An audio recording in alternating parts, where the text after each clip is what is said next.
What's going on, everybody? Welcome to another episode of Kickin with Kachi, where we highlight individuals that are really taking their industry by storm. And today we have doula, herbalist, accountant as well by day, and yoga guide, Alicia Thomas. Alicia Thomas, thank you so much for coming in and kicking with me today. Thank you.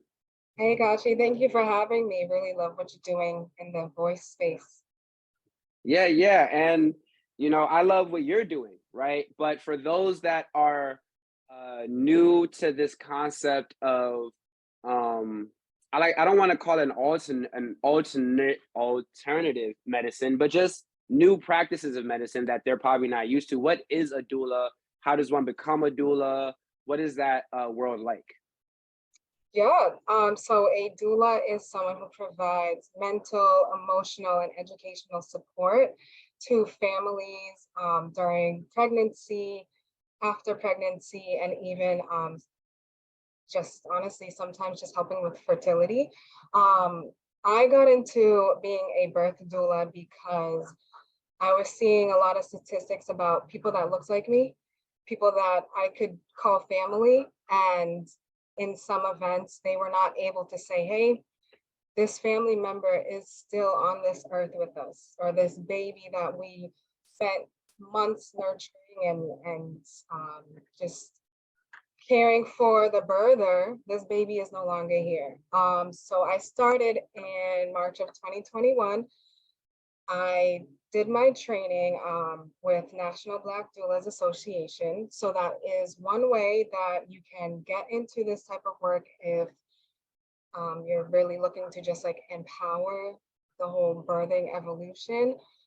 They are great and have an awesome mentorship program that is a part of certification. So you're not just going to an online training and then leaving. They're really diving deep into what this looks like for Black and Brown bodies, how it can be different sometimes for Black and Brown bodies. I won't say scary or negative. Right. I try to rephrase the narrative that we are being told. So it's just, there's a lot of different birthing stories that are very inconsistent for Black and Brown people. So it's very important work, but it is definitely one thing where you really got to be solid with yourself. You have to take care of yourself and lean into yourself as well. That way you can lean into others. Right. That's the question. No, and honestly, that kind of gets into my next question. Like, I have a little bit of background with babies. My mom is a nurse practitioner now. She started out in labor and delivery, so very, and she worked night shifts, 10-hour shifts, right? So very heavy, like you said, miscarriages, fertility issues. She also got her degree in midwifery, right? So knowing a little bit about that sphere, right, and then you said, like, for us specifically, right, Black and Brown bodies coming into Western medicine, the medical space, even going into the hospital, right, is a very different experience for us, right? So as you juggle, right, as an accountant by day, and then this doula, right, that is taking on a lot of this emotional, mental, and physical, that I want to say baggage, but support, that you're providing to these families. How do you juggle those two, right? Like, you have on one hand, like, this real right brain numbers, working with money, people and their finances, and then working with people's livelihoods, right? How they feel, their mental states, their emotions. How do you juggle those two and balance that? I juggle it with boundaries. I am very thankful to have the accounting opportunity that I do have, where I can just really be nourished and kind of just learn as I go to continue that career. Numbers, they work with my brain at times. Right. So I stuck with that after I graduated college. I had gotten my degree in business studies and took a few extra accounting classes, and well, here I am. So a lot of that world sometimes looks like managers asking you to work overnight, asking Right.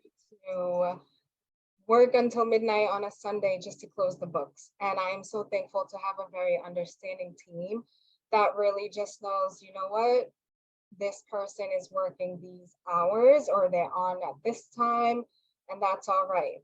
They got their work done.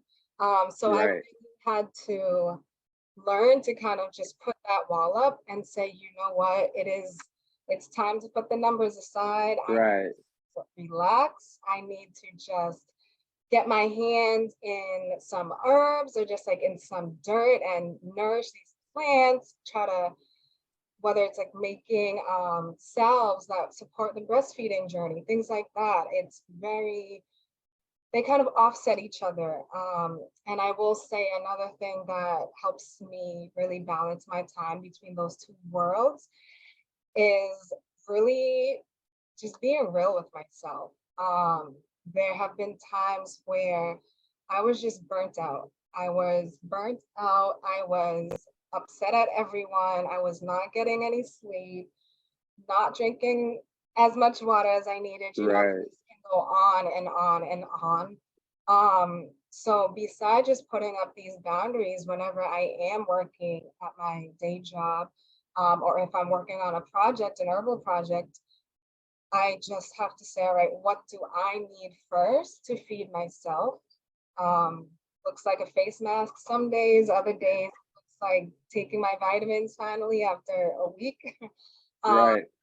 But that's really how I stay balanced. Movement as well, like just running, getting out of my head has been really helpful to balance the two sides. And I want to speak to also what you spoke about impact, right? And like the necessity of having people that look like us have these shared experiences, being in that position, especially as a doula, right? Like me right now, my day job is I am a childcare worker, right? So, in knowing that, right, before I did that, right, like you said, I know the statistics, I know what's going on. There needs to be someone that looks like me in that room. And then I get in the room and the impact feels a little different because I'm in face of my kids and I'm seeing it all day and I'm like, wow, like this is not the same as what I envisioned, right? Is that kind of the same for you as you when you became a doula and now you have clients and now you actually are face to face with these people that have goals and expectations for how they want to create their families and then later on in their lives? Definitely, yeah, definitely.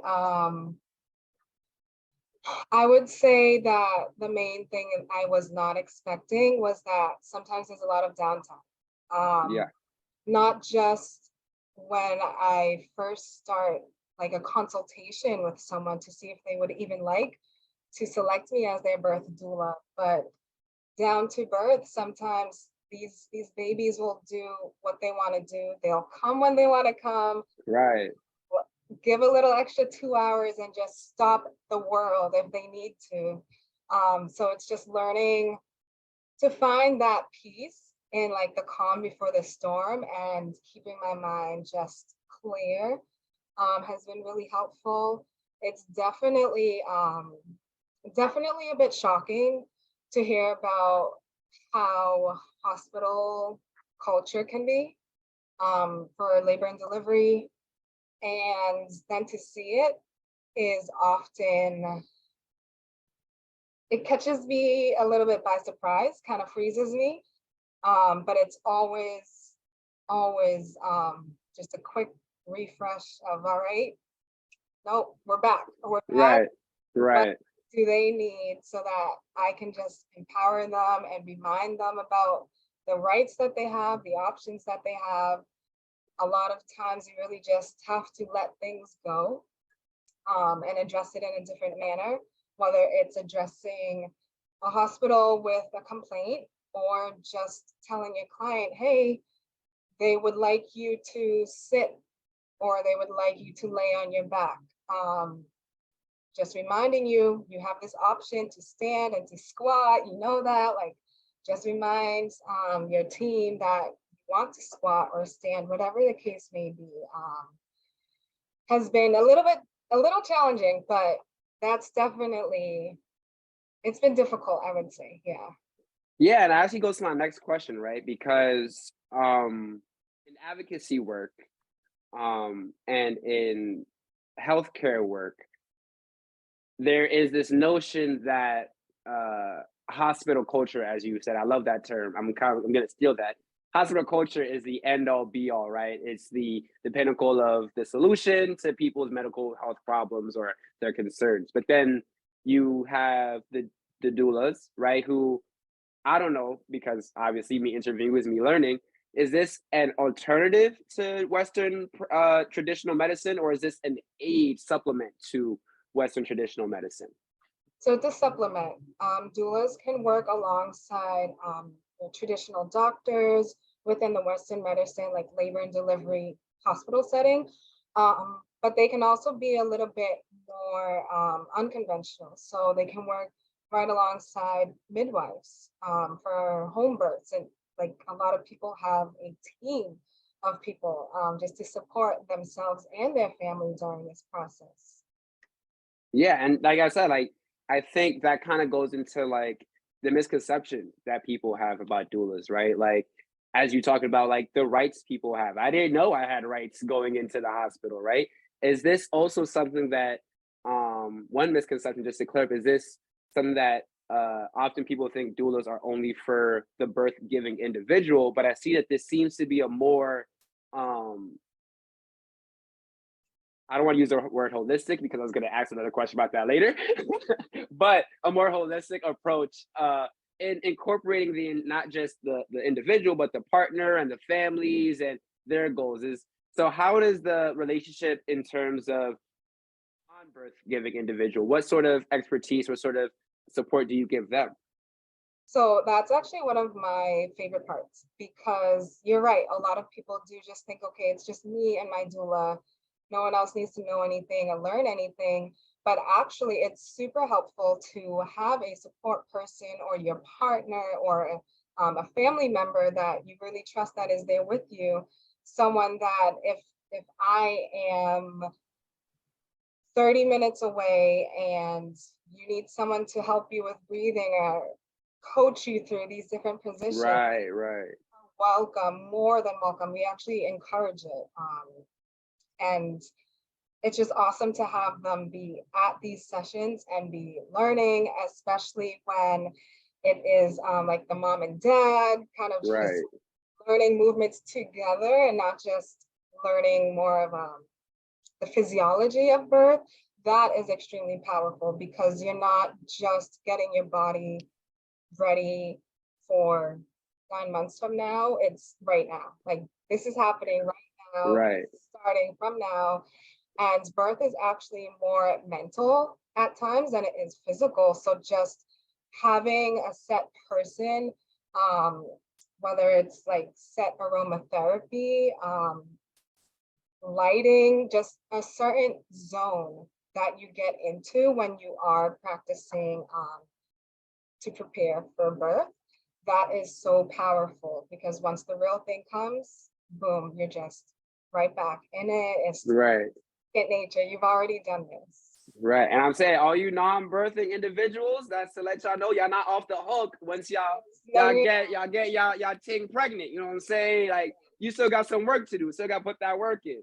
So and moving forward right now, like past the birth, I know you also work with postpartum depression and also the afterbirth life cycle just to get new parents ready. Like what does that look like in now coming from this relationship where we're prepping for a baby, you're there as well, like at the hospital or during labor, and then baby's here. What does your supports look like? so immediately after birth, it just looks like, all right, we are tidying the room. We are making sure the birther is refreshed, whether they're hopping in the shower, if it's been long enough, or they're just having their skin to skin contact. And I'll backtracking just a little bit. Skin to skin contact is after birth that can be done for the birthing parent and the non-birther, and it will increase the emotional connection between the birther or the non-birther and the baby. So a lot of what happens is during that time, we're tidying the room, we're picking up whatever items are on the floor, Yeah. them up, we're tidying up, and then as time moves on, so hour by hour, maybe the care transitions into grabbing an herbal care item for the Hmm. parent. Maybe it looks like grabbing them food. Maybe it looks like, hey, I'm taking your placenta home to prep it for your keepsake art. Right. Something around, even if it's like placenta encapsulation, just anything that has to be done, we are there for it. Once you're leaving the hospital, it looks a little bit different at times. So for other doulas that are mostly postpartum, they will be in your home. They will be assisting. They can be there overnight and assist with breastfeeding techniques for long term. Especially there's a lot of postpartum doulas that are lactation specialists, which is awesome. But as far as my role is being a birth doula, so I get very little into postpartum. I really jump in there with the herbs, whether it's tea, compresses, salves, anything from herbal bath soaks, things like Right. that, that is just kind of like increasing the luxury of post-birth. So I call that period of time the fourth trimester, because a lot of the times we kind of think of birth as like just the period of the baby growing and then Right. that's it. But that fourth trimester will hit you differently. So it's really just hands-on, checking in with the birther, checking in with their support system, asking them if they have like food in the freezer, someone that's able to make them food, just a lot of different things to make sure that Right. covering their bases. And I'm not just saying, okay, you had a baby, peace, you know, But you said am I would feel like I was not doing my duty if I did that. You know, the birther goes through a lot mentally, physically, emotionally. So that fourth trimester time, it is really important. and I love how that directly like translates into the business that you have. You guys can check out Alicia's business at Evolve in Grace. And I love that name, Evolve in Grace, because that speaks exactly to that fourth trimester that you're speaking about, where this is not the end of now this cycle. Now we're in this new journey together with this new person that is coming into the world, and also you need the supports of supporting this new person, right? Like evolving into a parent, a nurturer, a teacher, right? And that's not just for the birth giver, but also, as you clearly outlined, the non-birthing parent as well, like becoming a coalition, a team, a partnership truly in developing and aiding in growing this young person. And where did now, aside from right the its expertise in birthing and labor and then free that nature, the herbal, right? The herbal care, and then also yoga guide, and where you're having different poses that aids in pregnancy, right? Does that always part of your doula training, or was that something that you always, like you said, putting your hand in some dirt? That's how you feel great, that you incorporated into this thing that you can now share and use to uplift and empower other people. Yeah, so I started yoga with my mom and my siblings at a very young age, about 6, 5 maybe. And it was just, I mean, as a kid, we sometimes love rolling around the floor and seeing like, hey, we're, Right. we're just doing what we're doing. So that was really, really cool for me, but I didn't fully understand it. Along with the herbalism, like I am first generation West Indian American. But. Yes, I know that as Caribbean American, but I grew up with plants are your medicine. Your food is the baseline for how you're feeling and just your health in general. So it was really awesome to just kind of combine everything together. And it's not always a part of my birth doula experience. Not every birther wants yoga, not every birther is interested in herbalism.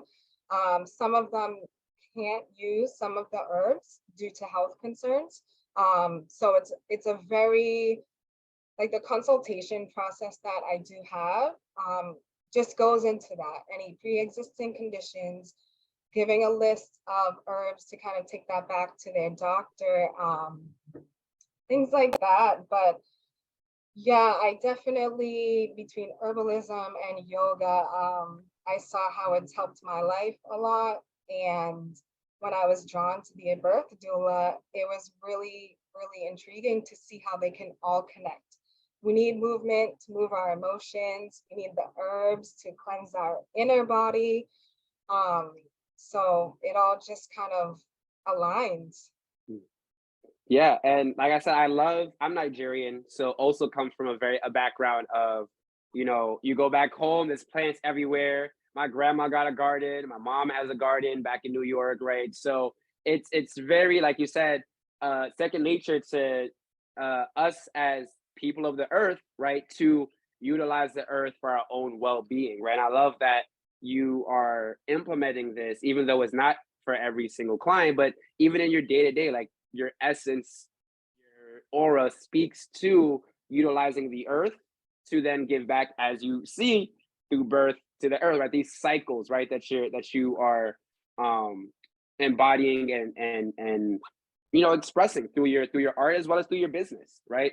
And I want to talk about now the fun stuff. What are some highlights, right? What are some things that you really enjoyed, you really loved since becoming a birth doula, utilizing your herbalism and your love for yoga to now be this person, right, in the world? You are a yoga guide, you are an herbalist, you are a birth doula. What was some things that you really just loved since becoming and affirming yourself in those roles and those titles? Take your time. That's a really good question. And I Hey, think I do this. the one thing that really comes up is just, I love the ability to surprise myself. So whether it's I'm supplying an herbal product post-birth and hearing, hey, your product actually worked better than what I was giving at the hospital. That was the only Wow. thing to find comfort. Hearing that and just being shocked and surprised in that moment is priceless, because it's so easy to be thinking about your business 24/7, to be thinking, okay, do I add a few more teaspoons of this or take a little extra out? It's so easy to get lost in the fine details of things. And when you actually get feedback to hear the effect that it had on someone else's body, it's honestly, it's overwhelming. Like, Right. leading a yoga class, which combined dance, meditation, and yoga. And I hear, wow, that really made me feel awesome. Dancing just loosened everything, and it was awesome to stretch it out afterwards and then have meditation time to think afterwards. It's really beautiful. And I think that speaks to like the impact I was talking about earlier. Like before you get into the work, the statistics, statistically, Black and brown bodies are disproportionately affected negatively in hospital spaces. There needs to be more people of color in those spaces as professionals, blah, blah, blah, yada, yada, yada, google.com stats, right? And then you get into the work. And like you said, like you know what you have to do: logistics, finances, 1 teaspoon here, packaging right there, ship it out over there. But then hearing the emotional, right? Like me as an educator, right? Knowing that there has to be a Black man in the room, but then now seeing my young Black men to me, and then hearing, like you said, that feedback, that culture of impact, right? That culture of change, that culture of honestly letting your clients feel seen, feel heard, their wants and their desires being met. And not saying that they're not being met elsewhere, but having another option to go to, right? It's great to feel like the only option that you have can't help you and now you're, SOL. Like you have another option, especially with someone that looks like them, that makes you feel a little more comfortable. So, right now that we got into you as a glowing person and all that you do, I would love for you to speak to how people can contact you, right? How they can get in touch with you if they're thinking about starting a family, if they are starting a family, what they can do to get a consultation and then possibly be our client?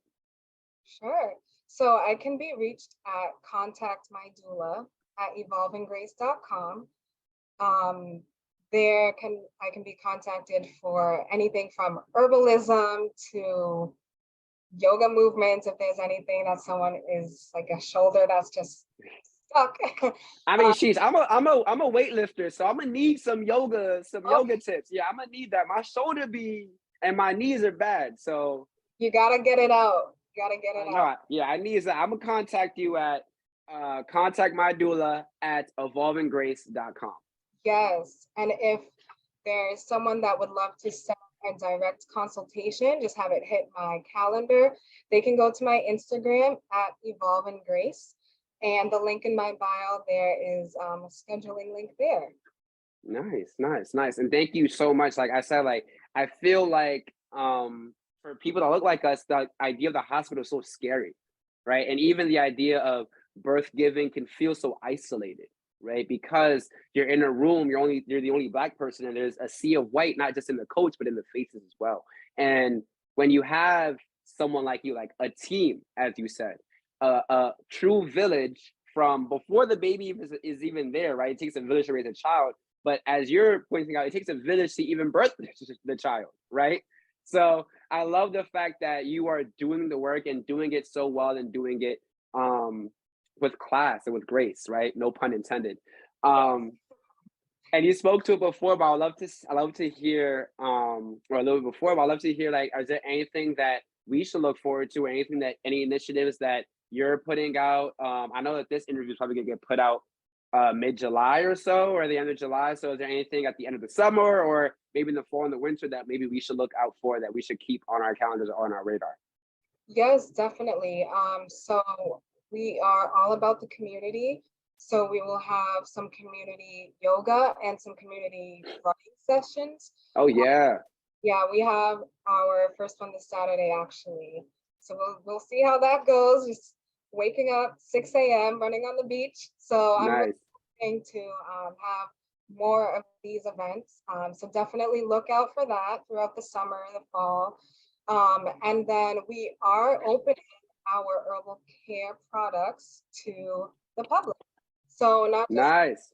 can have access, but mid-July, actually, our website will be live and open for pre-ordering. So I'm really excited about it Nice. because it's not Nice. just about evolving in the birth space.